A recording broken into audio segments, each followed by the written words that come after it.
जैसा कि हमने पिछले वीडियो में बताया था कि मानव जीवन का महत्व, मानव जीवन अति महत्वपूर्ण है। देवता भी मानव जीवन में आने के लिए तरसते, क्योंकि मानव जीवन में ही ईश्वर की भक्ति करके, सदगुरु की भक्ति करके आत्मानुभूति मिलती है और आदमी इस भवसागर से पार लग जाता है।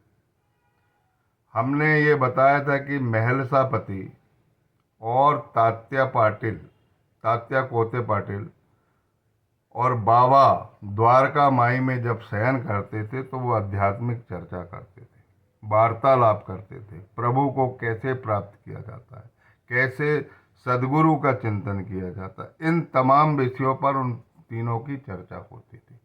और ऐसा कुछ जादू बाबा का हुआ उनके ऊपर कि महलसापति अपने घर में नहीं रहते थे, हमेशा खोए खोए रहते थे।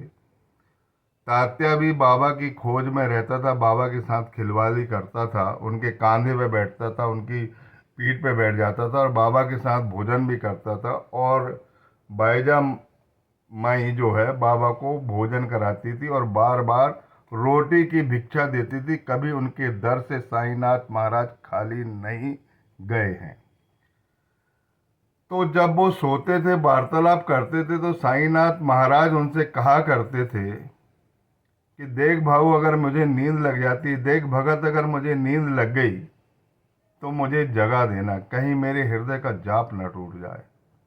मेरा ईश्वर चिंतन जो है खंडित नहीं होना चाहिए। मेरा हृदय की जो धड़कन है, उस धड़कन के साथ मेरा ईश्वर जुड़ा हुआ है। कितनी विनम्रता है, कैसी शिक्षा मिलती है ये। तो बाबा क्या करते थे, जैसे तात्या जब खुर्राटे भरता था तो उनको जगाते थे, और महलसापति भी जब गहरी नींद में रहते थे तो उनको भी पैर से धक्का देते थे, पीठ थपथपाते थे, भाऊ उठो, कैसे ईश्वर चिंतन करो, राम नाम जाप करो, राजा राम कहो। तो ये बाबा, और वो इस प्रकार सोते थे, उनके शयन की भी प्रक्रिया देखिए आप। बाबा का सर हमेशा उत्तर की तरफ रहता था और एक का सर पश्चिम की तरफ रहता था और एक का सर पूर्व तरफ रहता था, और तीनों के पैर एक दूसरे से लगते थे और ऐसा सटके सोते थे वो कि उनके हाथ भी एक दूसरे के नजदीक पहुंच जाते थे। तो ये लीला बाबा अपने भक्तों से करते थे और उन्हीं भक्तों से वो लीला करते हैं जिन्हें बाबा, जो बाबा के प्रति समर्पित हो गए हैं। महलसा पति एक ऐसा भक्ता, आने वाले किस्से आएंगे, आगे किस्सा आएगा जब बाबा ने बोले कि मुझे अल्लाह से मिलने जाना है, मेरी तबीयत ज़रा ख़राब है, अगर मैं वापस नहीं आया तो मुझे यहीं कहीं समाधिस्थ कर देना, नीम के या पेड़ के आसपास। तो केवल महलसा पति ने विरोध किया था सबका। सब लोग बोल रहे थे, बहुत से लोग बोल रहे थे, अंग्रेज लोग बोल रहे थे कि ये डेट हो गई है इनकी, ये नहीं आएंगे। 3 दिन बाद, 72 घंटे बाद उनका शरीर हिलने लगा। ये चमत्कार शिरडी वासियों ने देखा और पूरे जग ने देखा है। इतना बड़ा चमत्कार देखने के बाद भी लोग अगर उन पर अविश्वास करें तो इसे दुर्भाग्य समझना।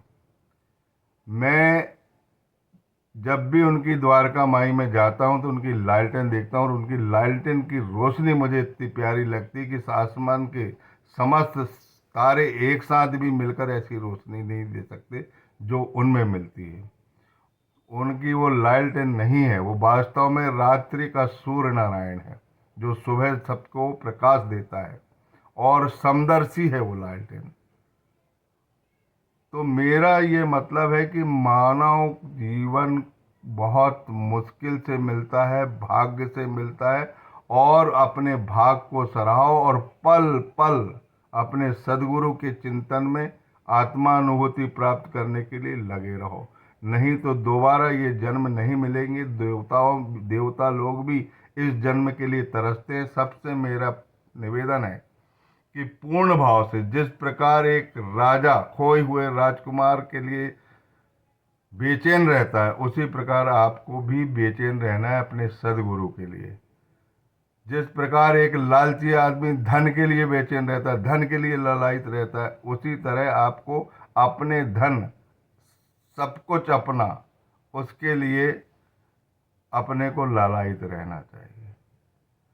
प्रेम करना सीखो बाबा से, सदगुरु से प्रेम करना। मैं ये नहीं बोल रहा हूँ कि आपके सदगुरु बाबा ही होना चाहिए, मैं ये बोलना चाह रहा हूँ कि जिन्होंने आत्म साक्षात कर लिया है, जिन्हें ईश्वर की प्राप्ति हो चुकी है, जिनकी ईश्वर से बात हो चुकी है, और जिन्हें आत्मज्ञान हो गया है, पंच प्राण तत्व की जानकारी जिन्हें है और जो उनके विजेता हैं, उन्हें ही सदगुरु बनाना चाहिए। वही भाव सागर से आपको पार लगाएंगे।